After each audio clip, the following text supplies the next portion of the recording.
Hello. No, don't do the Russian. Hi, my name is Alan. Today we're going to be covering a bit of news in the gaming sphere. This is Downtime Recap, a show that covers all things in news, gaming, and the things that might influence our little culture in the Nordics. As such, we put together a little bit of a recap of what's been going on the last few days, and we're going to be doing that in the next few days. And if you would like to support the channel, please do subscribe as we just, put the news together. And we also try to cover things that don't get really covered by mainstream media, as in Nordic events, Nordic scene happenings, and some Nordic streamers. So, if you have anything that you think we should cover, we have a Discord community. Anything that gets posted there gets read and gets, discussed if it goes in the show or not. So please do feel free to join us. And this is Downtime Recap. My name is Alan. I'm your host.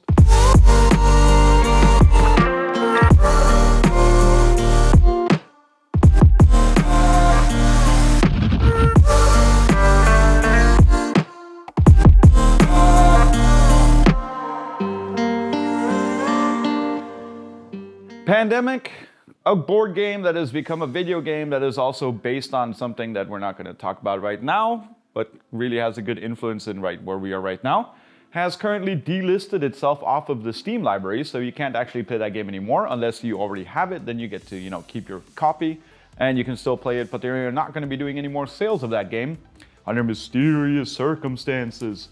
Nobody knows why, and I don't know, contracts might end, maybe somebody complained, maybe somebody that played the game did something stupid in real life and they don't want people to find out. You just can't know, but that's just speculation. All we do know is that the game is now delisted off of Steam, so if you are one of the lucky people that has that game in your library already, well, you have the game. That's basically it.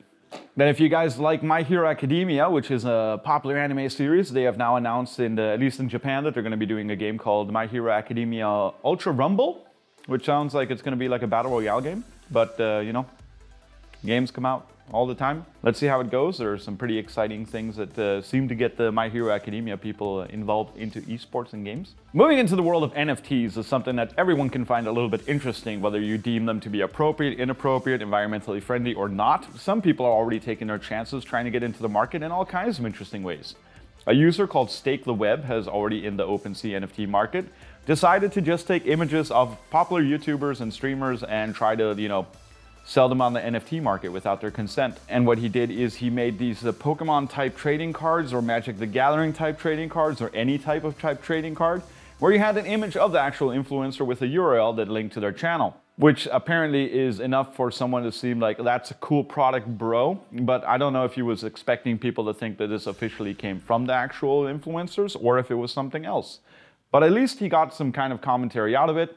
@Jim Sterling on Twitter commented the following. Frankly, not surprised that some freeloading leech turned my channel into an NFT. As gross as it is, I find it justifying. I did not consent to this. I do not want this. And it demonstrates everything I've said about disrespectful and exploitative the market is. Not only Jim Sterling had something to say about this commentary, Alana Pierce also had something to say about it, and she said the following. In extremely predictable news, I've just been informed that somebody has taken an image of me that I own, added a trademarked porn logo to it, and minted it to sell for profit as an NFT. Naturally, I was not asked for permission. I can't wait for the lawsuits. And as much with the controversy of NFTs, now a lot of people are chiming into whether they're good or bad or whatever, but as such, it is still a technology that some people could use to actually own some copyright licensing laws, and some ideas behind NFTs and what could be done with them are slightly interesting. We just have to see where they go from here.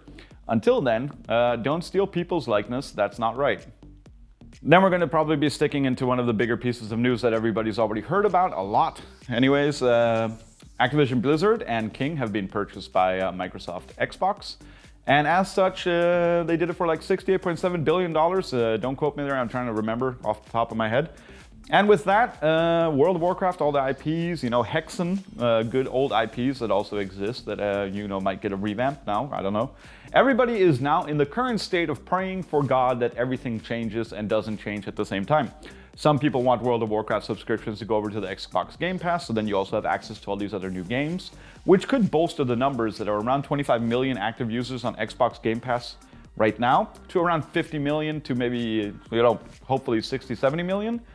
As such, when you look at the market cap, PlayStation lost about $20 billion off the stock market on the first day, And Microsoft did pretty good. Activision Blizzard also got a little bit of a rise there. Other than that, we just wanted to point out that right now the situation is unclear on how things are going to change. Are there going to be antitrust cases? Because, you know, now this company controls so much of the gaming market, they can dictate prices. How are things going to move on in the future?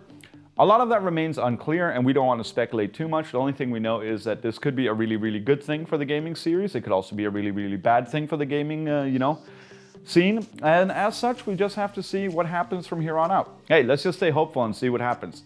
At least they bought it, and now Bobby Kotick, who was the CEO of Activision Blizzard, who is actually like doing very well for himself in Activision Blizzard, pay-wise, not so much management-wise, as, you know, case in point, a lot of the news in the past has been. He's looking to make around $250 million to $400 million in his exit bonus. That's a lot of money. But as such, we're going to be moving on into the next story. As for streamer drama, it doesn't seem to end for some people, but at that same time, we're just going to keep this one very short since it's already been explained a lot to death online. Pokimane and Dijon were two streamers that are very well known in their respective, scenes, and Dijon sent his chat into Pokimane's stream to write L+ ratio, and that was considered, hate raid, which is in fact what it was.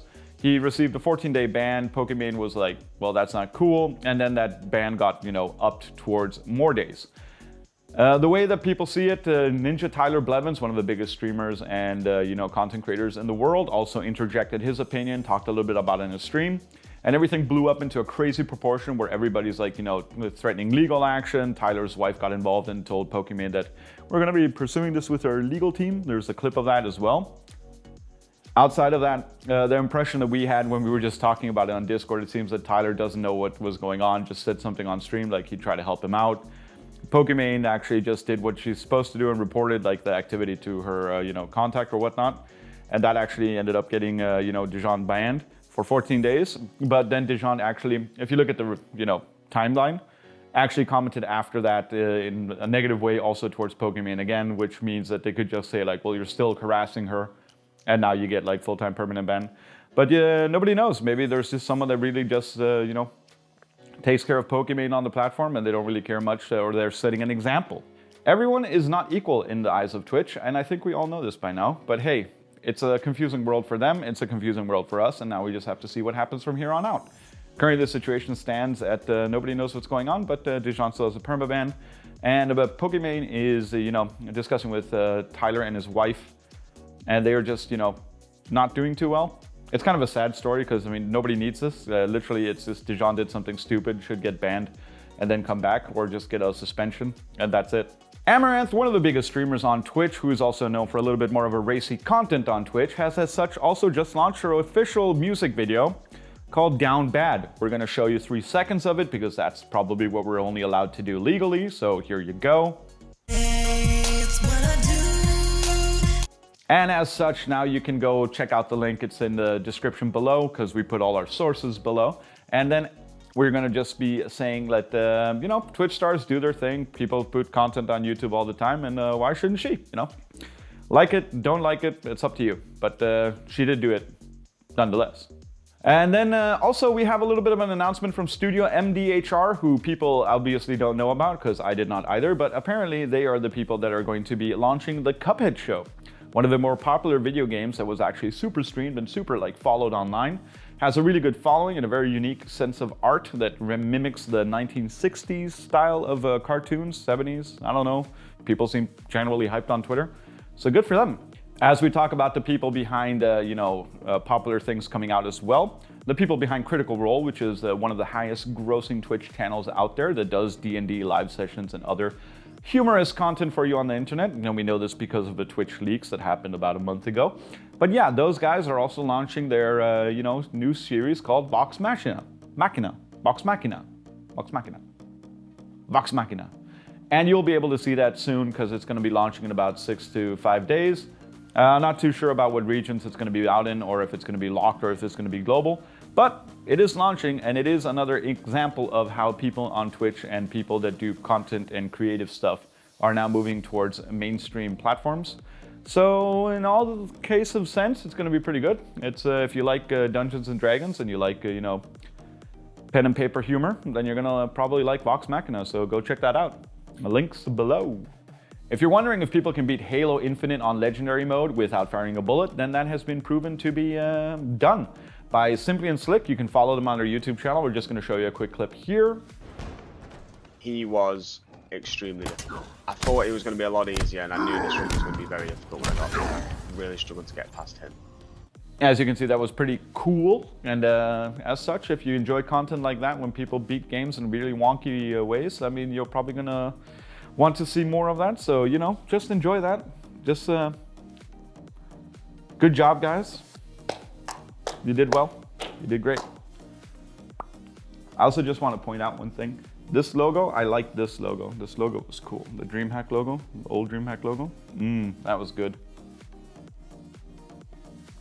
I understand new time, new me and everything, but this, class.